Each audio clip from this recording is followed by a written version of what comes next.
Hi guys, good morning. Welcome back to my channel. আশা কৰিছো আপোনালোক ভালে আছে, ময়ো ভালে আছো। আৰু ৰাতিপুৱা ইমান ৰ'দ দিছে দেখিছেনে? বাপৰে বাপ, গৰমো লাগি আছে। কাহিবাটিখিনি ধোৱা হৈ গ'ল। কাহিবাটি ধুই মই কলৰ পাৰতে মেলি দিছো।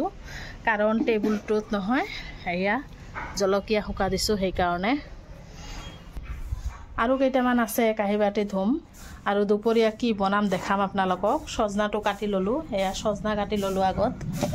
তাৰ পিছত আৰু কি আছে দেখাম। তেনেহলে আপোনালোকে কিন্তু ব্লগটো শেষলৈকে চাওক, স্কিপ নকৰিব, চাই থাকক। চাহ আছিল আৰু অলপ খালো, খাই পেলাই এয়া কেৰাহীটো মই পানী গৰম হ'ব দিছো। কাৰণ কঁঠাল কাটি ললো, কঁঠাল আছিল, কঁঠালো আনিছে, কাটি ললো। আজি মই কঁঠালৰ ব্লেক ধৰণৰ এটা চব্জি বনাম। তাৰ মানে একদম হেলদি কৰি বনাম, কঁঠাল ভাজি। আপোনালোকে খাইছেনে কেতিয়াবা? মই আজি বনাম আৰু ৰেচিপিটো অলপ শ্বেয়াৰ কৰিম, চাই থাকক। এয়া অলপ মিঠাতেল দিলোঁ আৰু অলপ নিমখ দিছোঁ। দি পেলাই মই পাতাত আগত সৰিয়হ, ধনিয়া, জিৰা এইবিলাক বাটি ল'লোঁ। তাৰপিছত সিজাই যে লৈছোঁ কঁঠালটো, এইটো এতিয়া থেতলাই আছোঁ পাতাত, দেখিছেনে? অলপ থেতলাই দিলে ভাল লাগে, অলপ থেতলাই আছোঁ। তাৰপিছত মই ভাজি বনাম, একদম হেলদি কৰি ভাজি বনাম দেই, চাওকচোন আপোনালোকে। আৰু ব্লগটো শেষলৈকে চাব, লাইক শ্বেয়াৰ কৰিব। নতুন নতুন ব্লগ জনে চাই প্লিজ এটাকৈ ছাবস্ক্ৰাইব মাৰি দিব। ব্লগবিলাক স্কিপ নকৰিব, চাই থাকক শেষলৈকে। আৰু এতিয়া কেৰাহীটো বহাই দিছোঁ, পিঁয়াজ ভাজি আছোঁ, জলকীয়া ভাজি আছোঁ। তেলটো দিবই লাগিব, তেজপাতা এটা দিলোঁ। আৰু কঁঠালটো নহয় ভাজিলোঁ, অলপখিনি মই পানী দিছোঁ। কঁঠালত নহয় পানী অলপ দিছোঁ। আদা, ৰচুন বাটা, সৰিয়হ বাটা, জিৰা, ধনিয়া সকলো দিব লাগিব। তাৰপিছত এয়া কিমান ধুনীয়া হৈছে দেখিছেনে? একদম হেলদি কৰি বনাইছোঁ দুপৰীয়াৰ মেনু। ভাত খাব বহিছোঁ। এইটো হৈছে সজনা বনাইছোঁ, কঁঠাল চব্জি আৰু মাছৰ চাটনি আছে। এইটো দি খাবলৈ বহিছোঁ। এতিয়া 2টামান বাজে। মই ল'ৰাসকলে মানে পাকাতে বহিছোঁ, ইমান গৰম নহয়, সেইকাৰণে ভাতকেইটা খাই লওঁ, আহি আছোঁ। হাই গাইজ, সন্ধিয়া আহিলোঁ। এতিয়া 7টামান বাজে। দুপৰীয়া খাই লৈ নহয় কাঁহী বাতি ধুই দিলোঁ। কাৰণ যিমান খাব সিমান ওলায় কাঁহী বাতি। মোৰতো বাহিৰত লৈ ধুব লাগে, উপায় নাই। আৰু পিছত নহয় এলাহ লাগে, সেইকাৰণে ধুই চুই থওঁ একেবাৰে। আৰু এইবিলাক কাপোৰ কানি দেখিছেনে? এইবিলাকো ধুই দিছোঁ। কাপোৰ কানিবিলাক ধুই দিছোঁ। কাৰণ ডেইলি ধুই আছোঁ অলপ অলপ কৰি। কাৰণ ঈদৰ দিনৰ পৰা ইমান কাপোৰ মানে জমা হৈ আছে, কি কৰিম আৰু ধুই আছোঁ, অলপ কৰি ধুই আছোঁ। এয়া আজি আৰু জাপা নাই, মানে ভাজ কৰা নাই, অহাকালি কৰিম। আৰু চাহও খোৱা নাই, তেনেহ'লে পাকঘৰত যাম এতিয়া। বলক চাহ খাম।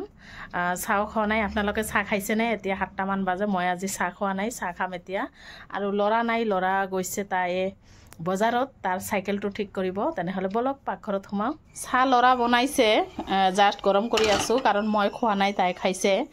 আৰু এয়া ৰাতি মাছ লৈ আহিছে, দেখিছেনে? এইটো কাম নহয় মই ইমানেই টান পাওঁ ৰাতি কৰিবলৈ। কাৰণ মই আগবেলা যিমান কাম আছে মই কৰোঁ, কিন্তু ৰাতি মই একদম এইটো বেয়া পাওঁ। ৰাতি মাছ লৈ আহিছে, দেখিছেনে? এতিয়া ধুই ল'ম আৰু মছলা থছলা কৰিব লাগিব, মছলাও কৰিম। এয়া জিৰাটো মই অলপ পানীত তিয়াই থৈছোঁ। তিয়াই থ'লে ভাল হয়, গ্ৰাইণ্ডাৰত পটককৈ হয়, সেইকাৰণে। আৰু এইটো এতিয়া ধুই ল'ম, চাহ খাওঁ আগত, তাৰপিছত চাহ খাই এইটো ধুই ল'ম মাছটো আৰু বনাম। তেনেহ'লে চাওক, ব্লগটো চাই থাকক। এতিয়াও শেষ কৰা নাই, আহি আছোঁ। খোৱা হৈ গ'ল, এতিয়া মাছটো ধুম। আৰু আন্ধাৰত নহয়, বেয়া লাগি আছে, ইমান আন্ধাৰ হৈ আছে, অকলে আৰু ঘৰত মই অকলে আছোঁ দেই।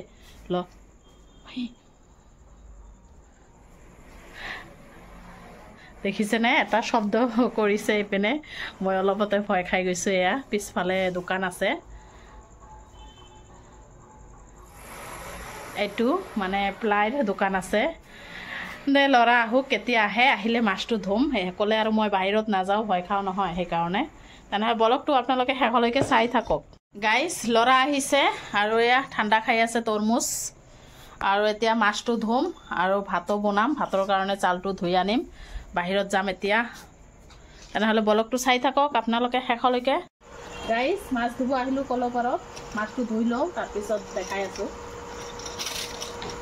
মাছ ধোৱা হৈ গ'ল, মই মছলাটো ৰেডি কৰি আছোঁ। ইয়াত সকলো মছলা দি আছোঁ।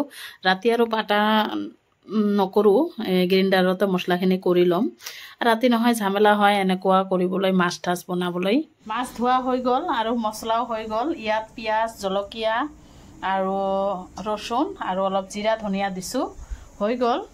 এতিয়া কেৰাহীটো গৰম কৰি আছোঁ আৰু কেইটামান জিৰাও দি দিছোঁ, তেলো দি দিছোঁ। এতিয়া মছলাখিনি দি দিম আৰু বৰালি মাছত নহয় অলপ গৰম পানী দি ধুম মই, নহ'লে অলপ বিজল থাকে সেইকাৰণে। আৰু এইখিনি চব্জিত দি দিম পানীখিনি, গৰম পানী। তেনেহ'লে চাই থাকক, একেবাৰে আহি আছোঁ। ঠাণ্ডা হৈ গ'ল, দেখিছেনে মাছৰ কালাৰটো কিমান ধুনীয়া হৈছে। বৰালি মাছ হয়, বৰালি মাছৰ কাৰী। এবেলা যদি নিৰামিষ খাই নহয় হাজবেণ্ডে, আনবেলা মাছ আনিবই। সেই ৰাতি হঠাৎ আনে, আমাৰ ৰাতি নহয় হঠাৎ মাছ আনে, বেছিভাগে ৰাতিপুৱাই আনে। আপোনালোকে ব্লগত চায়ে মোৰ ব্লগত, তেনেহ'লে ব্লগটো আৰু বেছি ডাঙৰ নকৰোঁ, ইয়াতে শেষ কৰিম।